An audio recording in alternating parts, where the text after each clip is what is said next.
India signed a contract with France for 26 Rafale-Marine aircraft for the Indian Navy. These fighter aircraft would operate from India's latest aircraft carrier, INS Vikrant. The deal includes setting up of production facility for Rafale fuselage as well as MRO facilities in India. Does this mean India will procure more Rafales for the Indian Air Force too? And what does this deal mean in the backdrop of Pahalgam terrorist attack and the ongoing India-Pakistan tensions? Hello guys, I am Saurav and welcome to the Arc.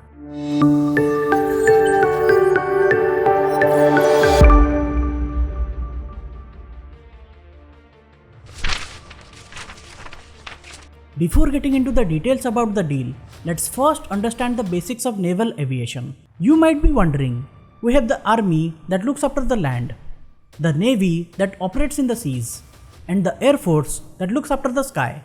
Then why does the navy need aircraft?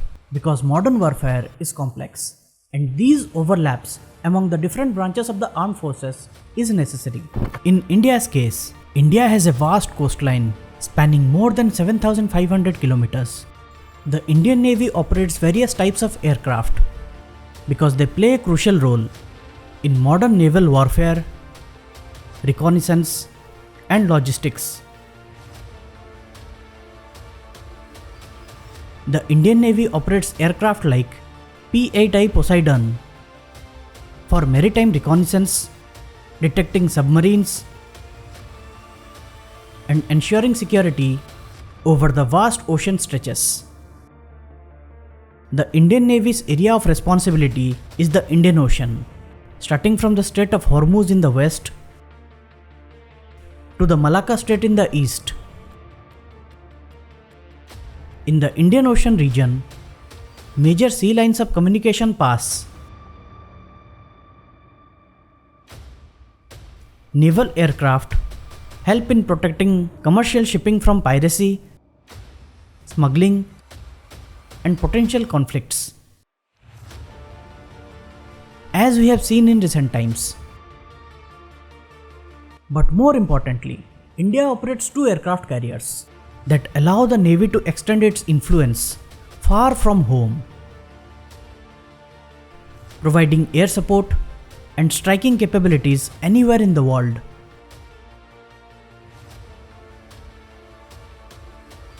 Its objective in simple terms is power projection. The fighter jets operated by the Air Force are limited by range when operating from the shore. The aircraft carriers are moving airfields where fighter aircraft can land and take off. They can quickly move into an area of operation and operate independently for long periods. So aircraft carrier can take the battle deep into the sea. The carrier with its aircraft, helicopters, drones can conduct operations in the seas, which would have been limited if they operated from the shores. The aircraft carrier itself has limited firepower for offense or defense, which is why they always operate in carrier battle groups with escort ships such as destroyers, frigates, corvettes, submarines, ASW aircraft, all sailing together.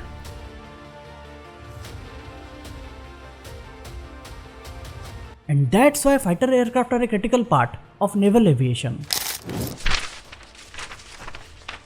India and France on 28th April signed a deal to procure 26 naval variants of Rafale fighter jets at a cost of around 63,000 crore rupees for the Indian Navy. It includes 22 single-seat Rafale-M fighters and 4 twin-seat trainer variants. These aircraft will operate from Indian Navy's new aircraft carrier INS Vikrant. Deliveries are set to begin from mid-2028 and likely to be completed by 2030. The deal includes training, simulator, associated equipment, weapons, and performance-based logistics. It also includes additional equipment for the existing Rafale fleet of the Indian Air Force. The agreement includes transfer of technology for integration of indigenous weapons such as Astra Beyond Visual Range Air-to-Air missile on the Rafales. And more importantly, as per the deal, Dassault will set up production facility for Rafale fuselage, as well as maintenance, repair and overall facilities for aircraft engine, sensors and weapons in India. Rafale-M, the naval variant of the Dassault Rafale, is designed specifically for carrier-based operations. With reinforced landing gear and a tail hook for arrested landings. It's an extremely potent 4.5 generation fighter aircraft.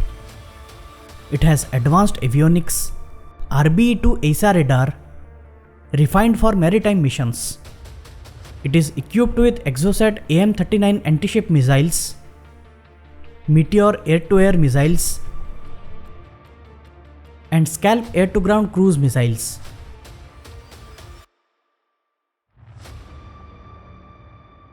It is one of the best in the world. The Indian Navy currently operates 2 aircraft carriers, INS Vikramaditya procured from Russia and the indigenously built INS Vikrant. Both the carriers operate the MiG-29K fighter jets, 45 of which were procured from Russia.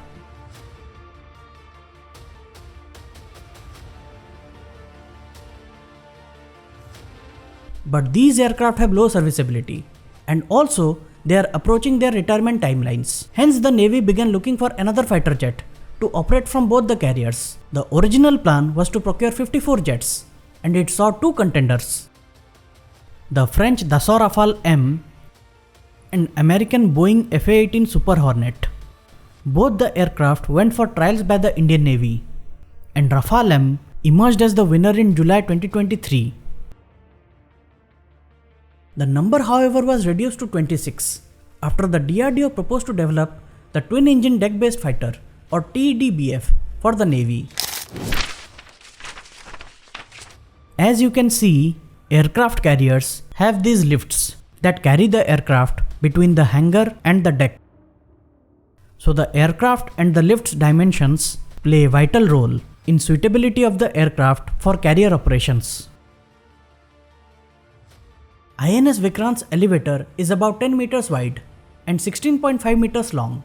It was designed specifically considering the size of MiG-29K, which has foldable wings. INS Vikramaditya's lift is even smaller, with 9.9 meters width. Now Rafale-M's wingspan is about 11 meters, and it doesn't fold. Its competitor Boeing FA-18 Super Hornet has a wingspan of about 13.6 meters. But it folds to 9.3 meters, which could have fitted well in both the Indian carriers. So it would require some modifications for the Rafale-M to operate from INS Vikrant, but the Rafale-Marine was chosen primarily because of its commonalities with the IAF Rafales, and also because of Dassault's willingness to establish production facility in India. There is also a TOT clause for integration of indigenous weapons, such as Astra. Astra is India's state-of-the-art beyond visual range air-to-air missile. The Mark 1 version has a range of about 110 kilometers, and it has already been integrated with Indian Air Force's Su-30 MKI, MiG-29 and LCA Tejas fighters. Reports also suggest that it has been integrated with MiG-29K aircraft of the Indian Navy as well. The Astra Mark II, with a range of about 160 kilometers, is undergoing trials and is expected to be inducted soon. The Astra Mark III, which has been renamed as Gandiva, with a solid fuel ducted ramjet propulsion and a range of about 300 kilometers, is also undergoing developmental trials. The Air Force and the Navy want Astra missiles to be standardized across all the platforms, and that's why this TOT is essential. This also means that India is committed to the Rafale as a platform of choice. With establishment of the production and MRO facilities for the aircraft in India, it makes more sense for the IAF to order more Rafales for itself.